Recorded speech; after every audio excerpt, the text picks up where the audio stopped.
We've got headlines here from the Punch newspaper. We looked at some of them at the first half of the show. Remember, we're live on Facebook and YouTube, so if you're not there, you're very wrong. Pensioners' hardship worsens as state owe backlogs of gratuities. When I was reading online from the Punch, they had pictures of some of those pensioners, and it's just so disturbing. When I saw this news this morning, I must say that I almost resorted to curses. That typical, the local reaction to things like that, I was cursing some people in my mind. And I don't have an apology for cursing them, but I have an apology for letting you know that I did that. But I'm only human. Look at the kind of story we're talking about. You remember yesterday what happened with the Ogun pensioners? Remember, I also forgot to tell you that the governor of Ogun State, in his wisdom, somebody who wants some big brother, whatever, gave him a house, gave him money. Yet you haven't paid your pensioners 3,000 naira a month. But he's not alone, apparently. Let's go through this very quickly. If you want the full story, go get the Punch. It's on page 2. It says, Osun owed pensioners 15 months pension and 45 retirees died in August. Oh my That's goodness. the secretary of the NUP said the state owed pensioners 15 months, elderly people owing them. Delta pensioners have reported Okowa to God's court. Yes, the Delta state pensioners told the Punch that they had reported the state governor, Ifeanyi Okowa, to God's court. But his aide, the chief press secretary, said that Delta released 1.3 billion monthly to settle pensioners' arrears. The question that this man should have been asked is, what is the total sum that should be involved in settling this? Don't tell us how much you paid. Don't tell us how much How you much paid. are you owing? How much are you owing? And he said if they said they have handed over the matter to God, so there is no need to take it to the public again. He's been cynical with people who are almost probably the age of his parents that he's seen going through suffering.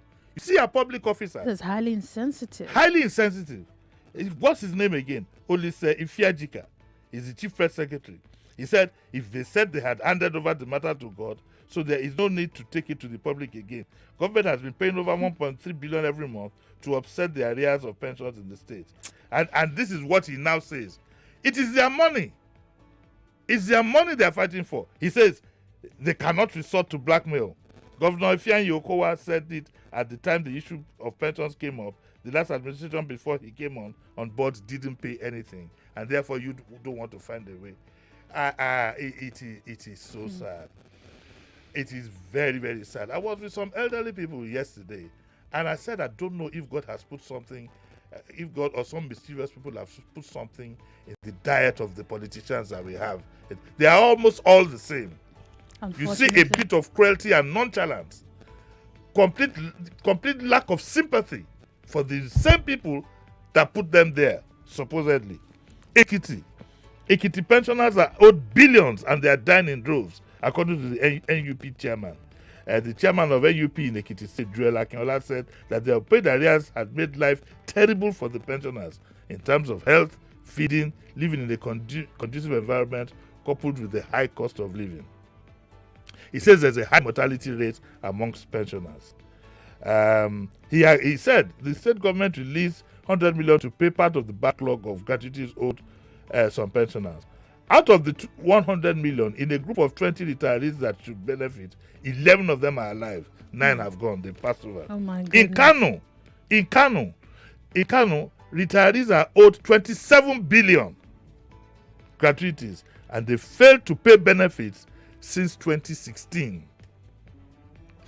I think that the likes of Femi Falana and some liberals, these lawyers, should get together and sue. Let us try and see if we can sue some of these people with some charge of mass after they've left government. But you go after them. Oh, after they've left government. After they've left government, you go after them. Those who are retired governors now, if they're involved in this, go after them. Do we have any? Is it a crime?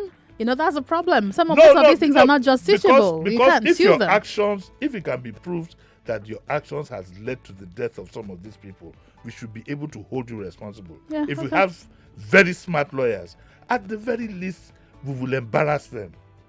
We will embarrass them. But Kanu, this politician, 27 billion. They haven't paid since 2016. The story of Kwara is even terrible. 2,000 Kwara pensioners died pursuing payment of 11 months pension. No fewer than 2,000 pensioners in Kwara State died while pursuing the payment of their 11 months pension. The state chairman of the NUP, Alhaji Saidu Oladimeji, who disclosed, he said retired local government workers, primary school teachers, and retirees in the state Universal Basic Education Board were being owed 11 months pension arrears. The first question is, how much is their monthly pension? You know, there was a time a friend of mine was close to a governor, very close, and I said to him, "How come you are not made a commissioner?" Because a politician. I said no. He said that he's going to be posted to Subeb, and I said to him, "Subeb, that's."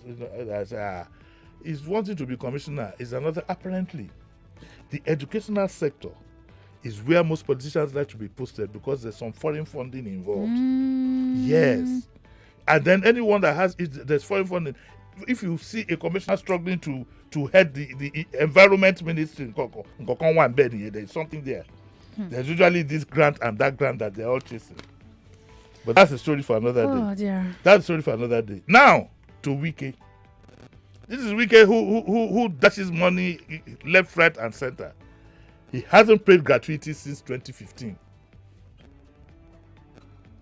Since 2015. He's always proud of some musician of River State origin who has done. He's always doling out 5 million, 10 million. Isn't it better, looking at the grand scale of this non-payment, is it not better to move them to the pension scheme that we have for federal workers? I mean, let there be a government worker partnership in remitting funds. And when you're done, you leave it to the pension companies to pay you back. That is not the issue, Wemimo. Because, I mean... The issue in all honesty is that primarily most politicians want to feed their pocket and their families. Primarily, most politicians don't have sympathy for the same people that voted them in. We have to create a structure that gets these monies out of their hands. It is not a structure, it is a will. It is not a matter of structure. I don't believe it is with the way these people if a governor can give somebody who stayed in a house for 30 days, can give him a house and millions of naira and hasn't paid pensioners. Okay, it's a structural problem. I agree. It's a structural problem. Yeah, I think it is. The structural problem is not something that we can see and write down on a piece of paper. I leave the rest to your imagination. I beg. Now that's kind of structure. I'm not going to hold back anything. It is just sheer wickedness. We have plenty stories, though. Plenty stories that also get you agitated this morning. And total disregard, for the lives of our people. That's unfair. What it is. And what I think is that we should get a structure that gets these monies out of the hands of the state government. Create a pension scheme that gets it out of the hands of the state to pay. These ones. Who's going to remove it from their own hands, right? It looks as if you don't know the country you are living in. I just got back. I need to calm down. I really don't like all these stories. I've taken a break for a while. What's all right, let's go to the next one. I hope it's pleasurable. Just a leave for you to keep in your pocket. You had better start planning for a retirement. Save up some money, invest in something, keep whatever amount, even if it's 1,000 a month. I don't advise you to save up money because the value will invest, saving. Yes, the value will be eroded by the day. Yeah. Okay. Go for the days in the 60s, 70s, my late uncles, the papias, whatever. At the end of the month, you will always know once it's about 25th or 26th. You see them dressing up. They're going to the pension office to collect their pay. And that's what they lived on. I grew up in a middle class area in Yaba. Most of them were pensioners way back then. And they lived comfortably. In Yaba. I mean, to get a house in Yaba now, don't you know what that is? No, Yaba is a jungle now. So forget. Look at what it's become. Go to Wakeman, Bonu Way, or Lonode, Simpson. It has become a ghetto. In fact. In don't know. fact, I jammed that road, that Bono road one day, man. It's something else. Okay, let's jump up quickly. We have so many stories. I'll come to your comments online in a moment. This is from the Punch also. Obi recommends age limits for president and governors. You guys tell me on social media what you think about this. Vice presidential candidate of the PDP in the 2019 general election, Peter Obi, has recommended a 60 to 80 years age range. You think this would... What would this do? I don't think... I wish that I could draw a list of the requirements. No, did it mean max age or minimum age, by the way? Let me read what it says. He has recommended between a 60 to 80 years range for aspirants vying for the position of president of the country. What does that mean? Like minimum age or maximum age? It should not take us back. Politicians, leave that.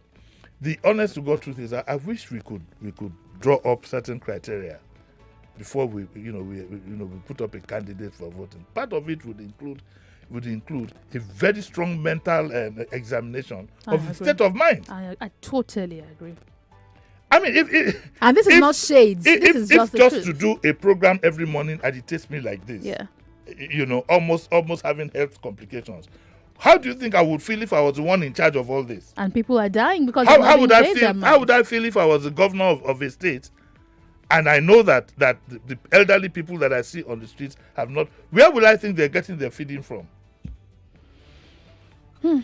Okay. Good, next one. Editorial here in the Punch. Buhari, stop the reckless borrowing. This sounds like an advice. It's an advice with a lot of warning. But unfortunately, it's going to fall on deaf ears. But we'll still say what we have to say. Like I have always said, I'm not an economist. Bring out all the economic reasons why you need to take a loan. I'll just tell you straight in the face. The only question I'm going to ask you is, how do you want to pay back? Oh, well. How do you want to pay back? What are you taking the loan for? Is it the railways that have started breaking down just 2-3 years from inception? I don't know. And I don't want, I don't want to, I need to be careful here, the diplomacy and so on and so forth. But we know that if you seriously want to start a real system, there are countries you can go to. That is one. Two, why should the government in 2021 want to run its own railway system? Why don't you lay the foundation, build the stations, lay the tracks, and let private train companies come and run? Why must the government get involved in everything in 2021? But that's diverting from the main subject. Buhari stopped the reckless borrowing. The point says that unproductive national debt lowers national savings and income. It ignites higher interest payments, leading to a large tax hike and spending cuts, decreases the ability to respond to problems and greater risk of a fiscal crisis. Instead of binge borrowing, the Buhari regime can reduce the cost of governance, drastically plug revenue leakages, widely broaden the tax net, and sell off loss-making moribund state-owned enterprise.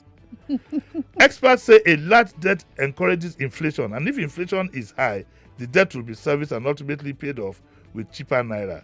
Equally exasperating is the vigorous support of the parliament for his debt addiction. So the president has a debt addiction. Buhari must change course before he drives Nigeria over the precipice. The National Assembly should be responsible. First, deficits must be splashed recklessly.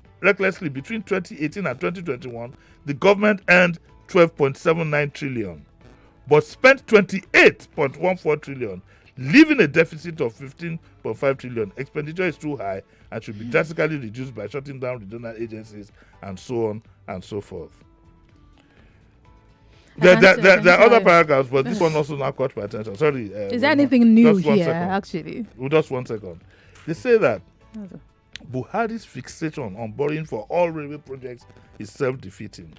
Rather, the National Assembly should repeal the 1955 Railway Act. That was when I was born, 1955 Railway Act, to overthrow the federal monopoly and liberalize the sector to facilitate local and foreign investment. The UK did something like that in the 80s, in the 70s, 80s during Margaret Thatcher. And now what you have is you have private companies running the trains and the government leads the tracks and so on and so forth. We don't want to learn. And the people we are doing business with, it's clear to most Nigerians who know why this is so. Don't let's go into the politics of that. It's clear The people you are dealing with is what you ask for that you will get. I've not been gone for too long, but somehow I'm a bit shocked that we're still talking about the same thing. Called the cost of governance. Jimi just laughing like, really? Well, who doesn't know? Even secondary school students know this already. Everyone knows what we should do. If you have a wage bill, I mean, it just. That's why I said that the thorough mental examination has to be done. If you have a wage bill that almost exceeds your income, isn't it common sense for you to cut that wage bill? Right. Remembering that you have to provide for those the pensioners and so on and so forth. And that for two reasons. One, to discourage people from getting involved in corruption. Because how would I be a civil servant now, seeing what is happening to pensioners as we speak, look for a way to also cut and beg, borrow, steal? I want to try to amass something. That is what you are. The issue of corruption is almost like a necessity. Yeah, I mean, it's almost like a survival Some mode. of the pensioners will tell you that they wish they had been corrupt when they were in service. Let's jog. Our time is almost out. Now, court dismisses AMCON's suit against Buhari over 600 million naira debt. This is interesting, yeah?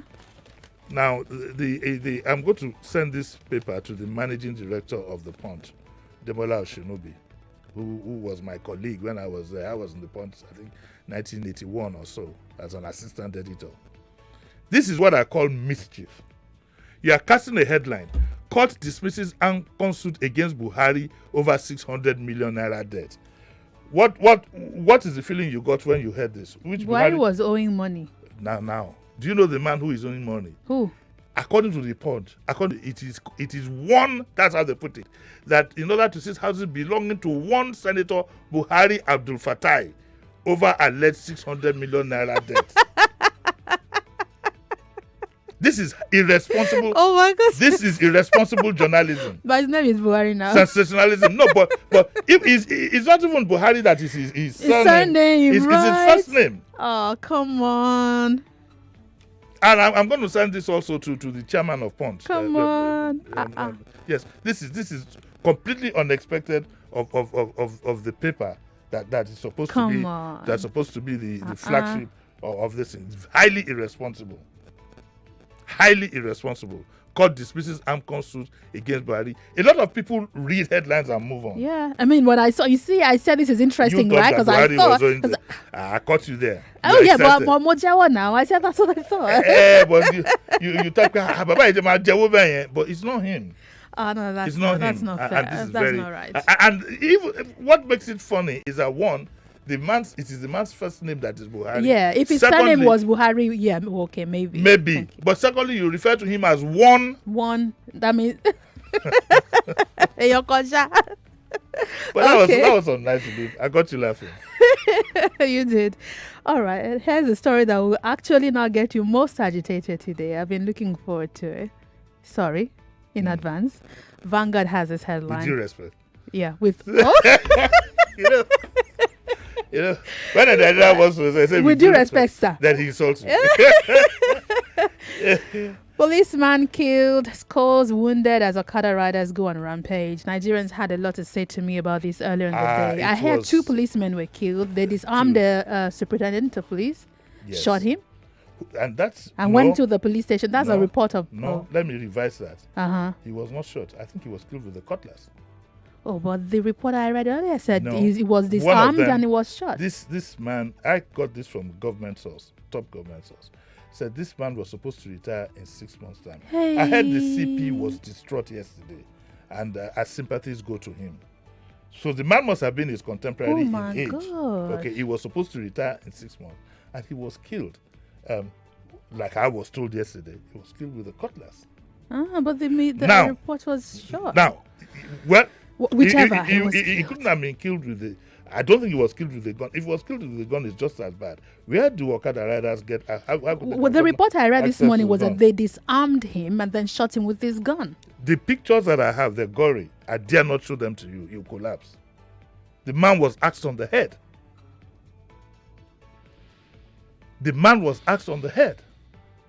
Now, what does this tell us? This tells us that what we had warned from the time of Ambode, what we had warned Ambode about, and that Jide Sanwo-Olu has still not found the capacity to contain, is that these Okada riders, unfortunately, most of them are a menace. And you all know the Okada riders I'm talking about. The government must take this head on. Because apparently, if you listen to stories that keep going on, these people have no respect for constituted authority. They don't even understand the nuances of governance. And I had warned, I repeat, right from the days of Ambode, I had warned him. Publicly, not that I went to point my finger at him, but to warn him, to say to him, this is a disaster waiting to happen. And yesterday, from reports that I got from Ajawa Estate, the whole place was in turmoil. Yeah. Some people couldn't even go home. Some people couldn't get to their homes yesterday. And I must commend the police, though, a bit, for not overreacting. Because you know what happens usually when somebody from the force... I like to commend them for containing themselves. And again, to sympathize with the CP. This man was supposed to retire. It's highly unfortunate. 6 months to retire. And he was killed with a cutlass. So, what we have at hand now, we are going to beg the governor, whatever it takes. You have said specifically Okadas will not apply certain routes. Keep to it. You know why I think that enforce the law. That move, essentially would possibly keep bringing us to this point. And here's what I think. I promise you I was going to tell people what's on my mind. Now, if you look across Lagos, there are lots of road constructions going on. On Monday, I had to park my car when I got so stuck I couldn't move. I was at one point, I didn't cover 1 kilometer, 1 hour, 15 minutes. I had to park my car. Now, here's what I think. The Lagos state government is not planning well enough on movement. This is why people rely heavily on Okada, on those routes where Okada should not ply. 1. Number 2, the government allowed these e-hailing bikes to operate for a while. We saw how that worked. It was regulated. You had helmet. The riders were known. They were registered. And they had the proper bikes on the roads. I took one just to experience it, and I would say that it was a good experience for me. If the government is not able to contain traffic, what I think the government should alternatively do is that there is a high demand for Okada. We can't take that out of the way. Why don't you create an Okada route just by the road, a lane for Okada 1, then allow these, is it 20cc or 30cc power bikes operated by e-hailing companies who register these riders, and we know who is who, and let them ply those routes, and they're regulated and taxed. Isn't that a better way to handle this? Yes, that's the B part. The A part, the construction part you talked about, is that I had said this times with that number. Government needs what I would call a construction timetable in liaison with the federal government, because what you have is between the federal government and the state government, they have turned the whole state into a construction site, clashing here and there, everywhere, making movement almost impossible, But this is what I need to tell the governor today. You are elected to be governor of this state for 4 years. You have laws that some of them you have helped create through parliament and so on and so forth. You need to be seen as somebody who is ready to enforce the law. That is missing.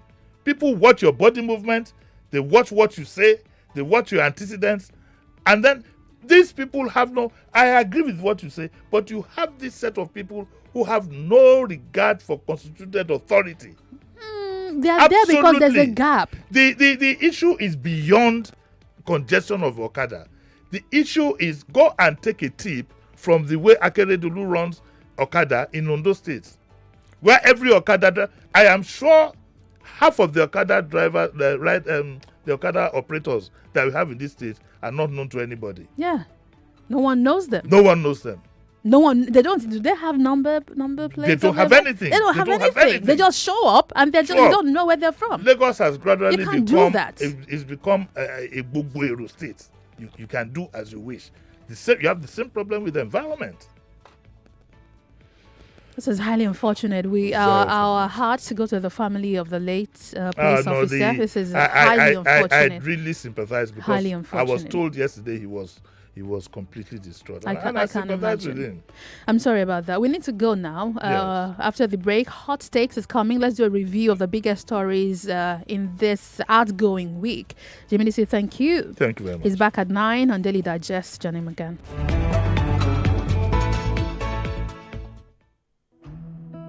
99.3 Nigeria Info. We are more than just radio. Subscribe to our YouTube channel at Nigeria Info FM. Check us out on Facebook at Nigeria Info 99.3. Follow us on Twitter at Nigeria Info FM and on Instagram at Nigeria Info FM Lagos for live updates as it happens. 99.3 Nigeria Info. Let's talk.